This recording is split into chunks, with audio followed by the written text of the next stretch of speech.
J'arrive ce matin-là au bungalow qui me sert de bureau, dans la verdure artificielle de Beverly Hills, que jamais n'arrose une goutte de pluie. Wade m'attend déjà, assis sur une marche en plein soleil. Tant de patience me fait un peu frémir. Oui, je parle du célèbre Wade Manson. Et de le voir là, attendant devant ma porte comme un pauvre miséreux, me flanque un coup à l'estomac. Allez donc savoir de quoi est capable un acteur ayant la plus haute opinion de lui-même qui découvre que plus personne ne souhaite l'engager. Il n'est pas rasé et ses longs cheveux blonds sont sales et emmêlés. L'expression de son visage anguleux aux traits irréguliers me donne un peu la chair de poule. Il faut pourtant que je lui avoue qu'en ce qui me concerne, je ne peux plus rien pour lui. Eh bien, vous voilà debout de bien bonne heure, Wade. Il est à peine 10h30.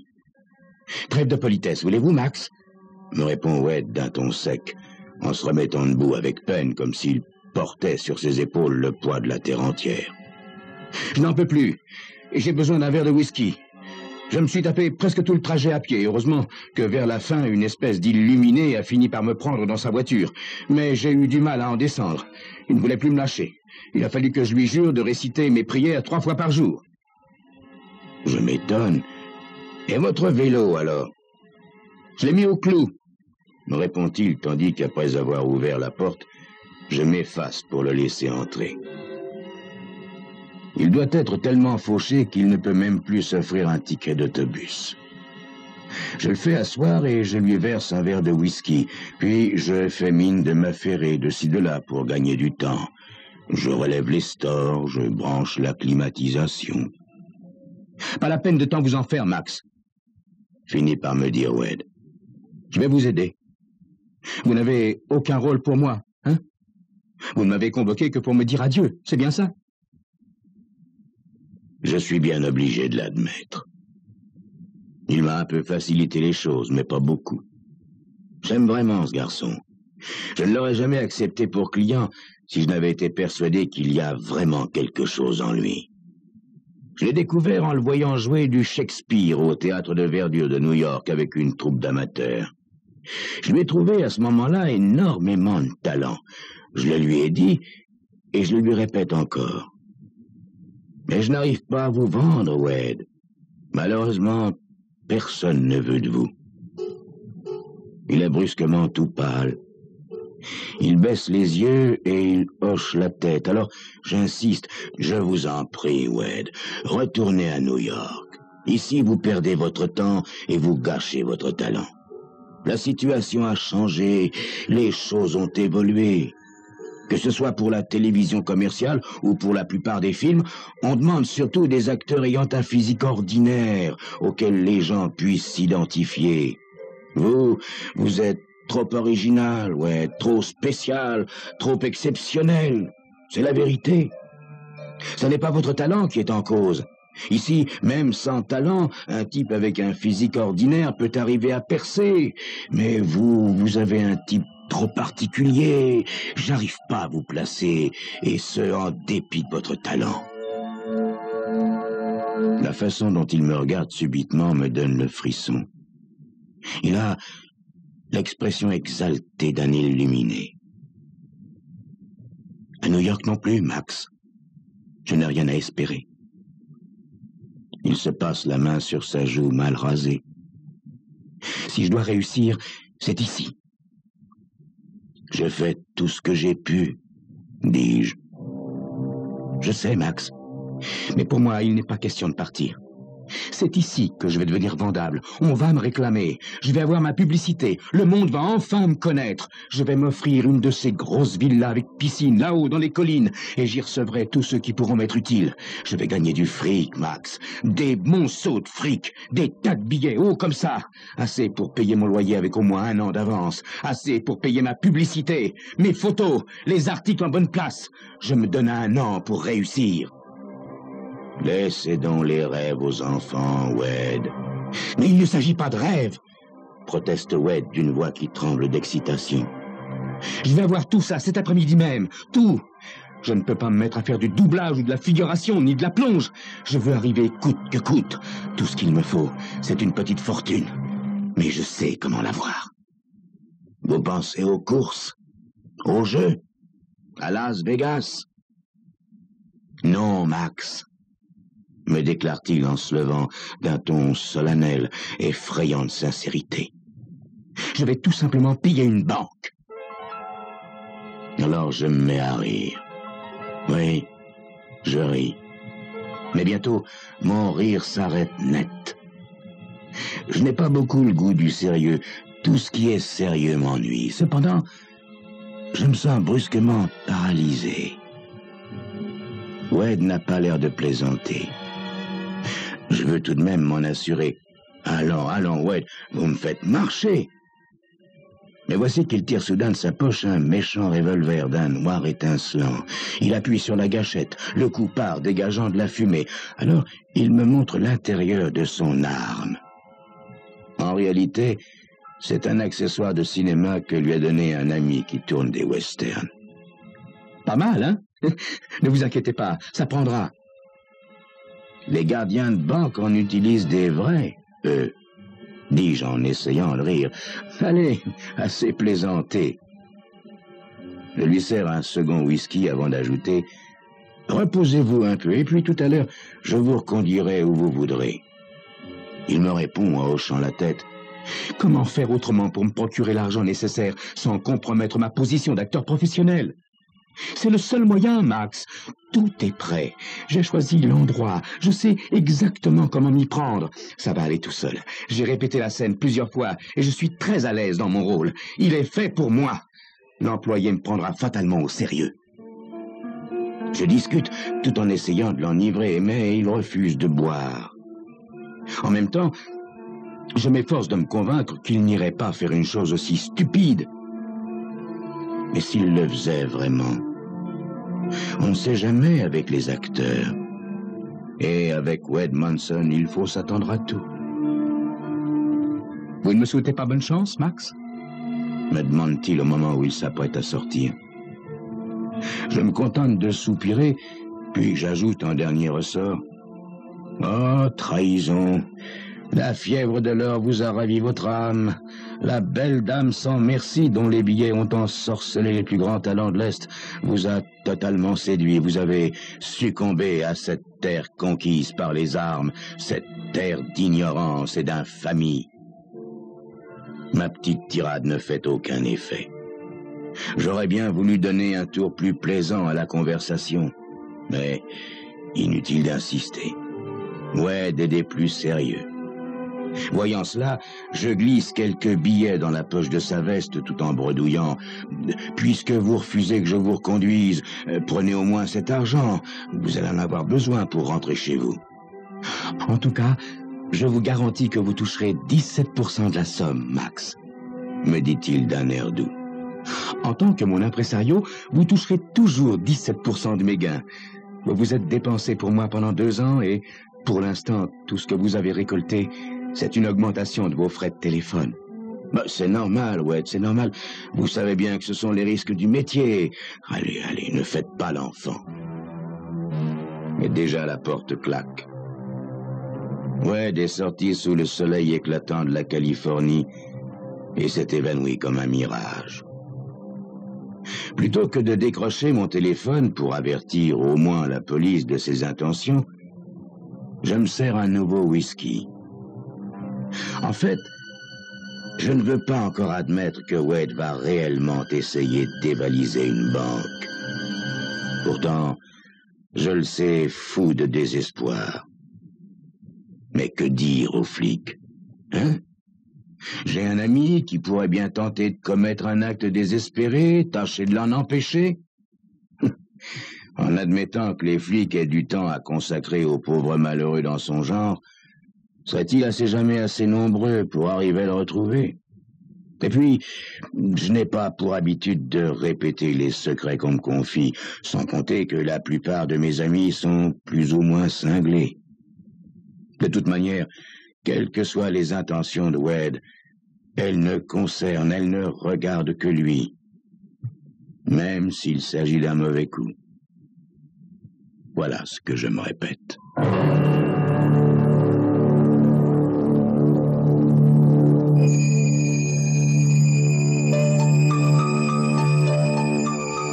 Max semble avoir de bonnes raisons de s'inquiéter pour Wade.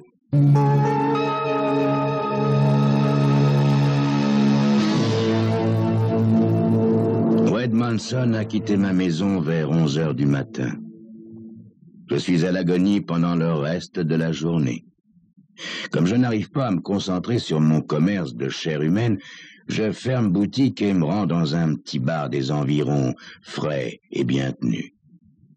Je m'installe dans un coin et me mets en devoir de m'imbiber goutte à goutte d'alcool, juste assez pour émousser ma peine et faire taire la voix de ma conscience, mais pas suffisamment pour m'enivrer. J'ai vraiment beaucoup d'affection pour Manson. C'est un être authentique dans un monde où tout se trouve préfabriqué. Même son coup de folie est vrai. Ce n'est pas une attitude prise pour se rendre intéressant. J'éprouve de la tristesse et de l'amertume à la pensée que Wade va se trahir. Il est toujours réconfortant de savoir qu'il existe des êtres capables de rester fidèles à ce qu'ils sont. Pourtant, c'est vrai, on ne peut s'empêcher de ressentir une répugnante petite réaction de plaisir en les voyant déchoir eux aussi. Je crois que c'est cela surtout qui me rend triste et me donne du remords. Car voyez-vous, je sais que Wade est parfaitement capable d'aller dévaliser une banque. Mon remords grandit. Ai-je vraiment fait le maximum pour lui? Ne suis-je pas fautif? Si seulement j'avais travaillé plus dur, si j'avais persévéré, il n'en serait peut-être pas là. J'aurais pu faire plus d'efforts pour le retenir. J'ai de nouveau le sentiment pénible que j'ai, au fond, désiré le voir se trahir, même s'il risque d'en perdre la vie.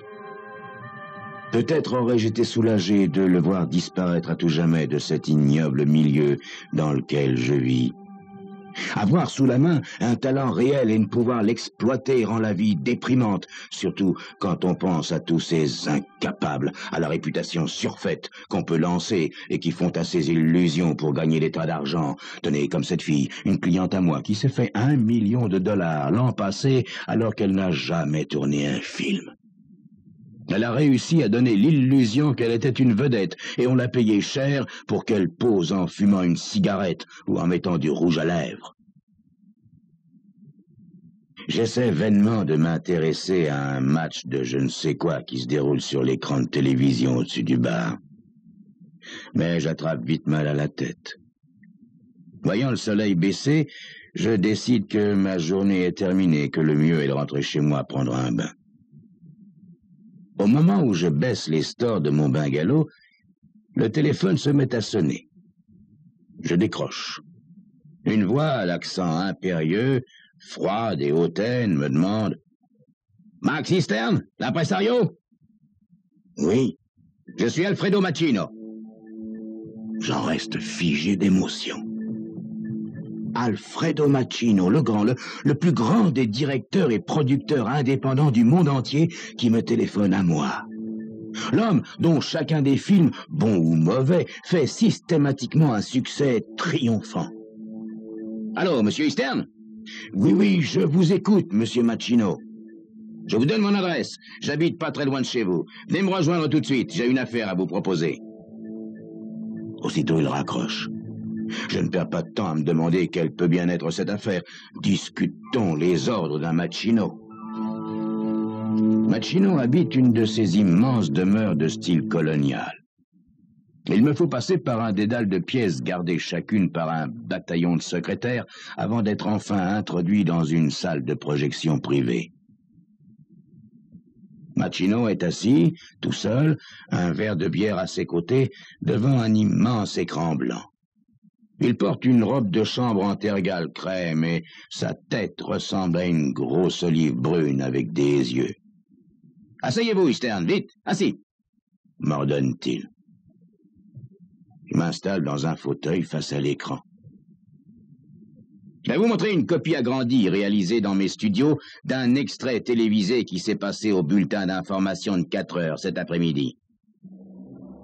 Il lève la main en direction de la cabine de projection. Aussitôt, les lumières s'éteignent et les actualités défilent sur l'écran. Après la publicité qui me rentre par une oreille pour me ressortir par l'autre, je vois avec pitié apparaître un pauvre commentateur qui doit mourir de chaleur avec sa veste et sa cravate. Mais je prête soudain attention à ses paroles. Mesdames et messieurs, vous allez assister en direct au hold-up commis cet après-midi à la Trust Bank. Après un blanc, l'image revient sans commentaire.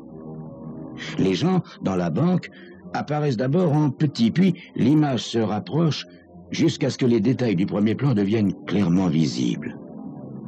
L'intérieur de la banque est d'une propreté éclatante et son austérité la rend plus réelle qu'un décor de cinéma. Une voix s'élève dont l'intensité dramatique va crescendo.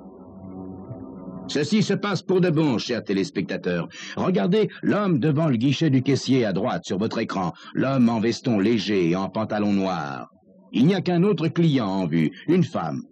Derrière les autres guichets, vous apercevez les employés et les comptables au travail. L'œil secret de la caméra veille et enregistre la scène silencieusement. L'homme en veston léger est le voleur. Il vient juste de tendre un papier à l'employé du guichet, portant ces mots « Mettez tout l'argent dans le sac où je tire sur vous et sur quelques autres au hasard. Je suis désespéré, je n'ai rien à perdre. » L'employé lit la note et commence à remplir le sac comme on le lui ordonne.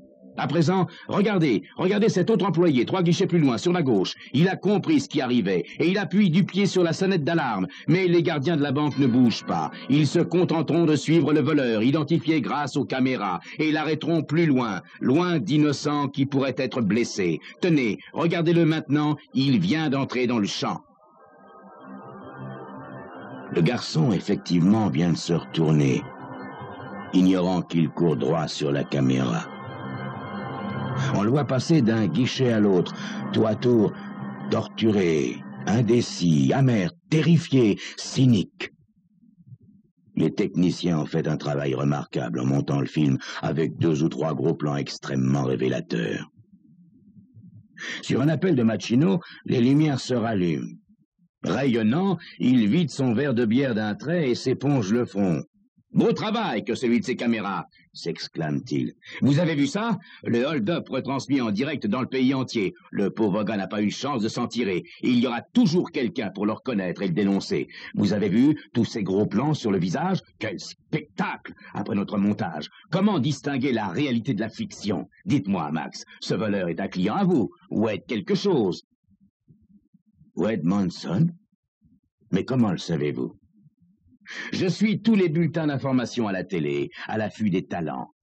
Après avoir vu celui-ci, j'ai demandé à mes amis flics s'ils connaissaient son identité. L'homme a été reconnu, c'est l'employé de la caisse de chômage qu'il a identifié. Elle paraissait se souvenir très bien de lui. Il pointait sans doute régulièrement. Enfin, après quelques recherches, j'ai découvert que c'était vous, son impresario, et c'est pour ça que je vous ai demandé de venir.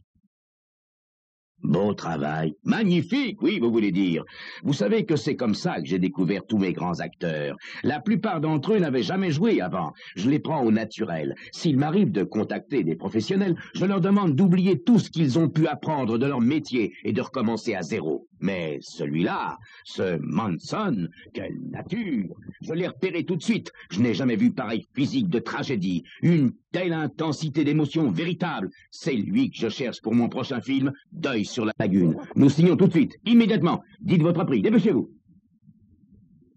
Malheureusement, M. Machino, c'est un criminel à présent. Trop tard. S'il n'est pas encore arrêté, il va l'être d'un moment à l'autre. Oubliez ça! Tonne Machino en envoyant son verre vide se fracasser contre le mur. Tout est, comment dire, arrangé, complètement arrangé. Il part sans rien prendre et personne n'est blessé. On ne dépose pas de plainte. La banque, elle, pardonne tout. Juste une petite farce, une plaisanterie, vous comprenez? J'arrange tout. Mais comment ça? Cette banque qu'il voulait dévaliser, c'est la succursale de la grande Giannini Bank de Californie. Ils aident à financer mon film, alors vous comprenez? Machino éclate de rire. Je leur parle, ils arrangent tout. Vous comprenez? Ce garçon, il vaut $1 million, peut-être même 2 à présent. Cette fois, j'ai compris. J'ai tout compris. Et nous rédigeons le contrat. Je suis pressé maintenant de participer aux recherches et de retrouver Wade Monson.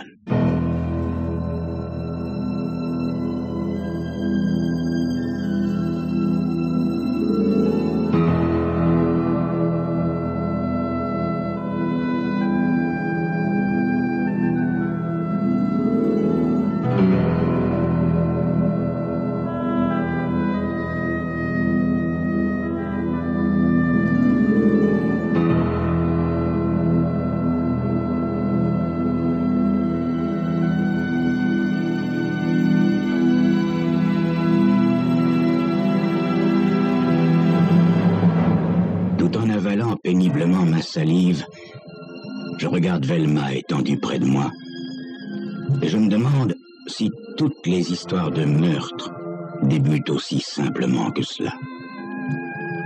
Dans des centaines de chambres d'hôtel minables, des couples adultérins se retrouvent. Mais y a-t-il un autre amant qui fixe sa maîtresse, l'esprit envahi d'idées de meurtre? Je ne me suis vraiment jamais donné la peine de savoir ce que Velma représente pour moi, mais en tout cas, elle est tout.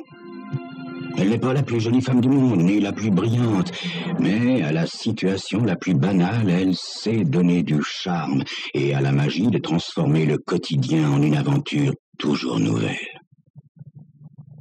Je sais ce que je vais faire, et pourtant, cela me semble un rêve. Comment est-il possible pour un vieux farceur cynique comme moi, un homme qui possède sa propre agence de publicité et des revenus considérables, de dire « Velma, nous devons tuer Arthur ».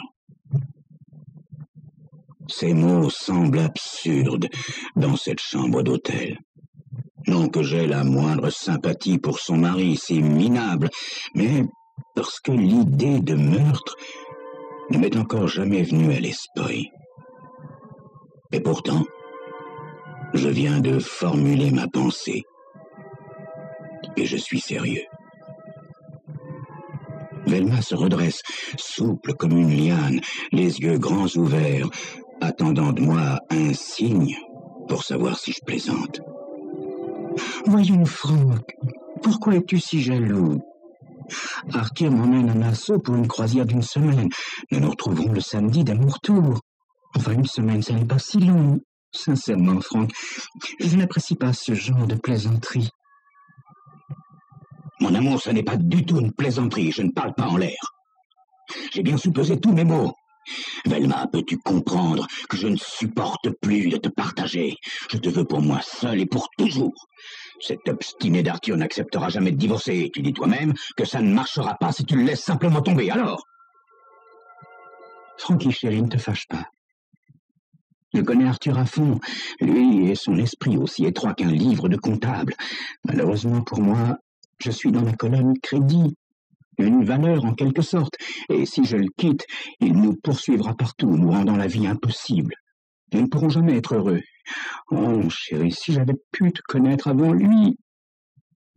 Velma se pelotonne contre moi et je sens l'ambre de sa peau. La repoussant doucement, je lui dis « Chérie, regardons les choses en face. Nous nous aimons. Arthur ne cédera pas la place, il faut donc l'éliminer. C'est aussi simple que cela. » Chérie, nous finirons bien par trouver quelque chose. Tu parles. Ça fait 6 mois que je me répète la même chose. Il faut l'éliminer, c'est tout. Crois-moi, rien ne changera tant que les pompes funèbres ne l'auront pas pris en charge.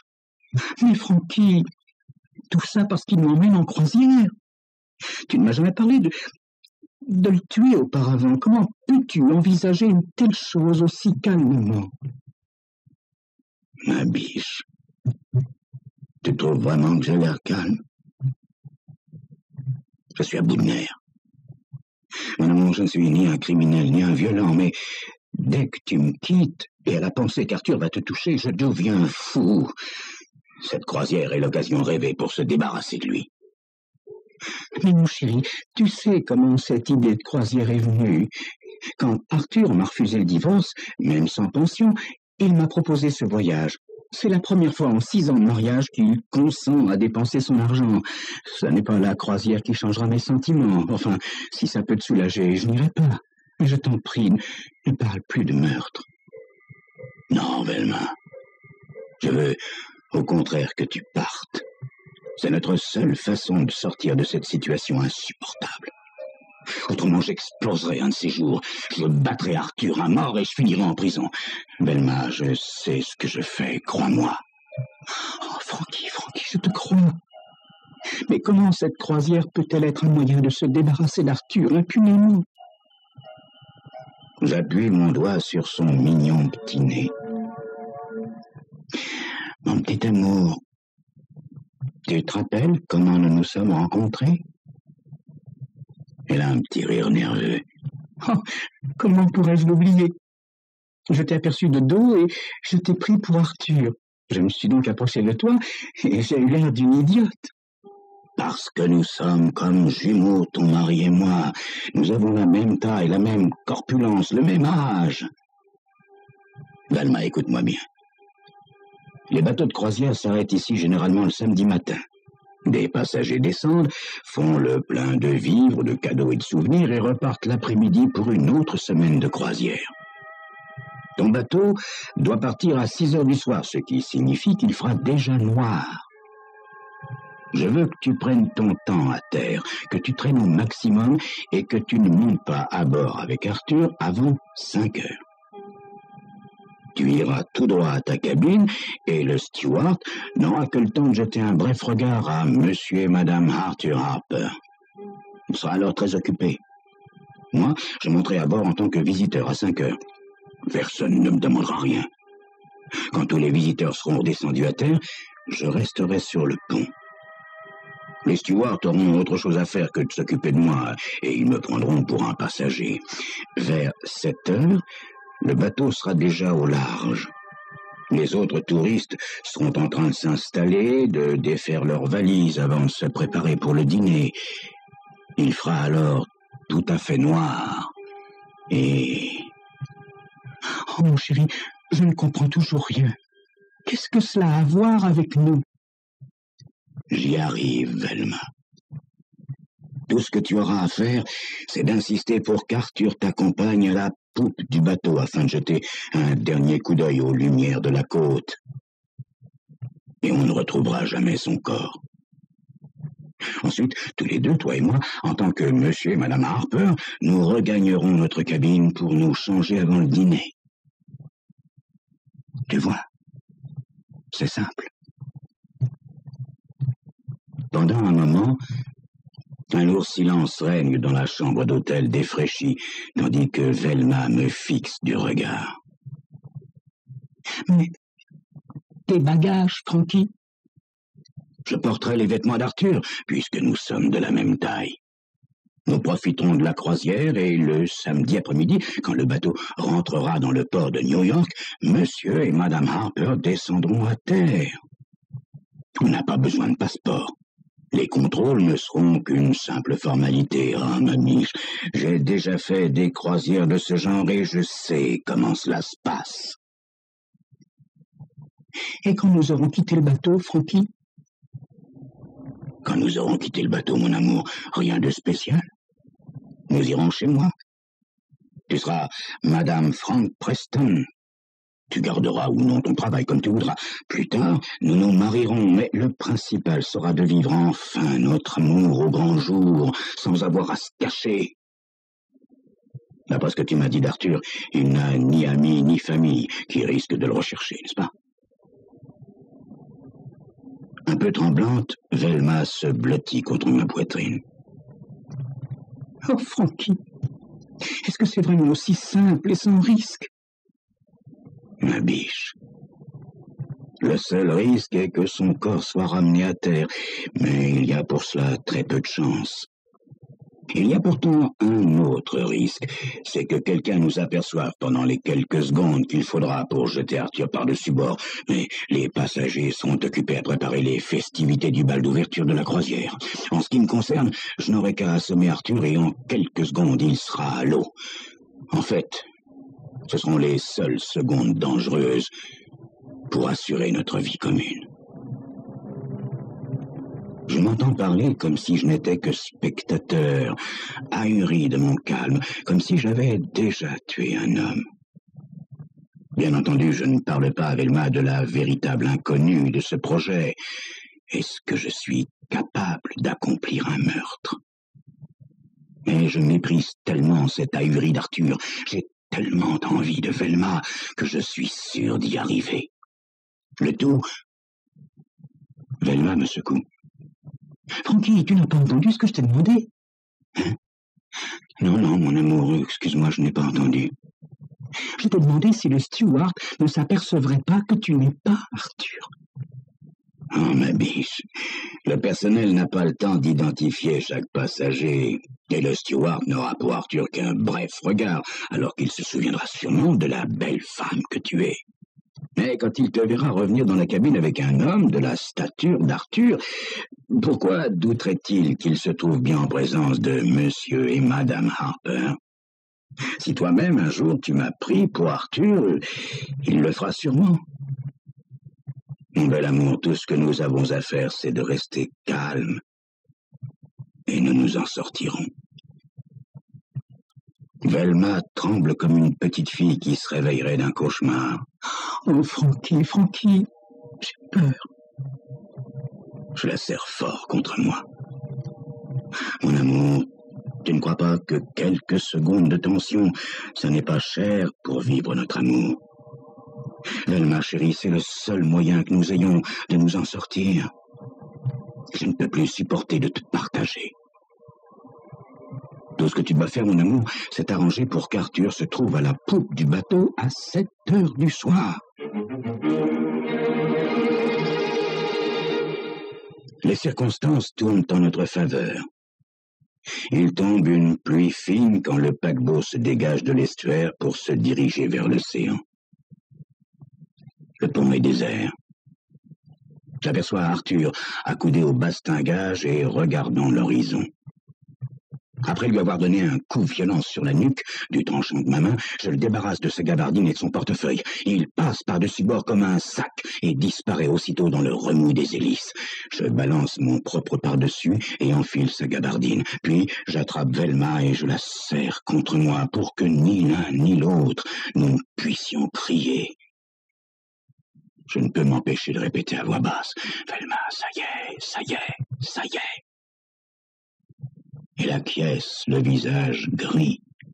Je la secoue. Ma biche, reprends-toi, je t'en supplie. Reprends-toi, nous avons réussi. Je crois que j'ai besoin d'un remontant. Francky. Je fais comme si je n'avais pas entendu son hésitation pour ne pas ajouter à son trouble.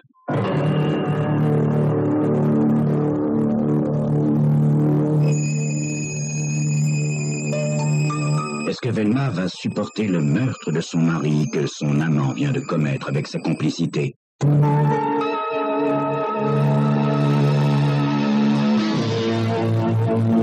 Juste un petit porto, ma biche, promis, dis-je à Velma d'une voix que je veux la plus rassurante possible. C'est la seule manifestation de nervosité que nous aurons. Je cherche la clé de la cabine dans la gabardine d'Arthur et c'est moi qui ouvre la porte. Quand je sonne le steward pour qu'il nous apporte à boire, il me répond « Oui, monsieur Harper ». Après son départ, nous nous regardons, Velma et moi, et nous éclatons de rire. Un rire un peu forcé quand même, il faut bien l'avouer.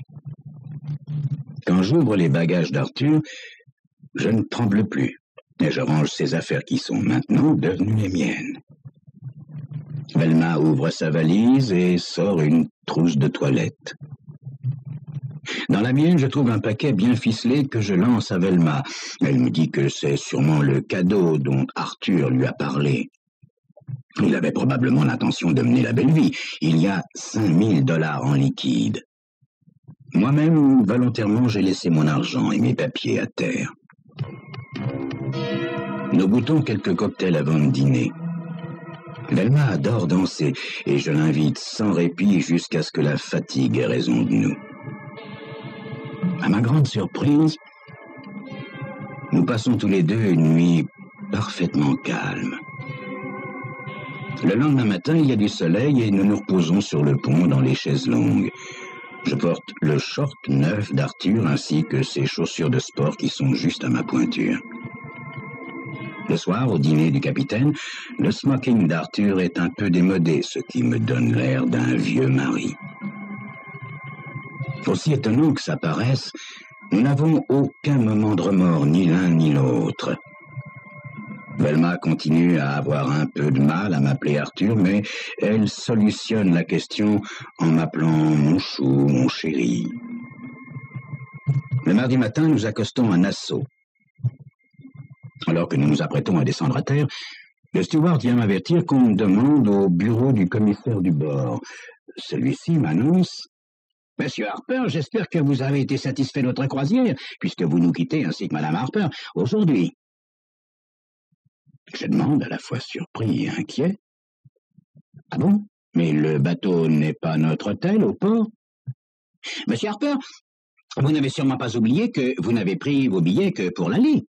Vous avez dit au bureau que vous aviez l'intention d'abandonner le bateau ici pour aller faire un tour dans les îles et rentrer ensuite en avion. »« Ah, mais je pensais que ma secrétaire vous avait prévenu que nous avions changé d'avis, commissaire.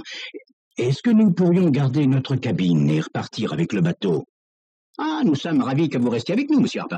Le supplément est de $500 par personne. Nous pouvons accepter un chèque si vous le désirez, monsieur Harper. » « Non, vous êtes fort aimable, commissaire, mais je paierai en liquide. Ce sera ça de moins que ma femme dépensera en souvenirs. » En retournant à notre cabine, j'ai du mal à retrouver mon calme. « Velma, pour l'amour de Dieu, pourquoi est-ce que tu ne m'as pas dit que toi et... qu'on devait quitter le bateau ici à Nassau ?» Elle paraît tellement consternée que je comprends qu'elle ne ment pas. Quitter le bateau? Et pourquoi? Quand tu m'as parlé de croisière, tu m'as seulement dit de demander une semaine de vacances à mon bureau. Enfin, je ne comprends rien. Je sors les billets du fond d'une poche de la gabardine, ce que j'aurais dû faire tout de suite d'ailleurs. En effet, ce ne sont que des billets simples. En les montrant à Velma, je dis: « En fait, les $5000 me semblent bien peu pour ce genre de voyage, surtout que je ne vois pas les billets d'avion pour le retour. » Chérie, essaie de te rappeler. Es-tu certaine qu'il n'a jamais parlé de quitter le bateau ici? Mais oui, j'en suis certaine. Je devais simplement demander 8 jours de vacances à mon bureau et il faisait de même au sien. Il disait que ce serait une seconde lune de miel. Moi, je lui disais que je ne changerais pas d'avis, que je voudrais toujours divorcer. Il me répondait que ce voyage serait une surprise pour moi. Nous ferions une croisière, car il se rendait compte que, finalement, je n'avais pas beaucoup de distractions dans la vie. Finalement, j'ai accepté quand il m'a montré les billets qu'il avait déjà achetés. « Bien, lui dis-je, oublions tout ça et allons à la plage. Je suppose qu'avec les $5000, il aurait pu passer quelques jours sur les îles et utiliser ensuite une carte de crédit pour payer les billets de retour par avion. Nous louons un bateau à fond transparent pour nous rendre sur une plage un peu à l'écart des autres touristes. Nous prenons un merveilleux bain de soleil et plongeons dans la mer chaude. Je ne me lasse pas de regarder Velma qui ondule dans l'eau avec la souplesse d'une liane. Le lendemain, nous retournons nager à la plage, puis nous nous arrêtons au bureau de poste d'où Velma envoie quelques cartes postales. Je n'en écris aucune, je suis supposé pêcher quelque part sur le cap. Je souris intérieurement en pensant qu'Arthur, lui non plus, n'en aurait pas acheté, regardant la dépense comme il était. Les 2 jours de voyage de retour sont très reposants. Nous dansons, nous jouons au bingo et nous faisons beaucoup la sieste. Nous sommes vraiment très heureux. J'ai commis un meurtre et pourtant, Je n'éprouve d'autres sentiments que la joie intense de posséder maintenant Velma pour toujours. La veille au soir de notre arrivée, je remplis les fiches de douane pendant que Velma range ses affaires. Elle semble un peu nerveuse. Chérie, ce flacon de parfum que tu m'as acheté, est-ce qu'il faut que je le déclare? Je n'ai même pas encore ouvert le paquet. Non, chérie, c'est inutile.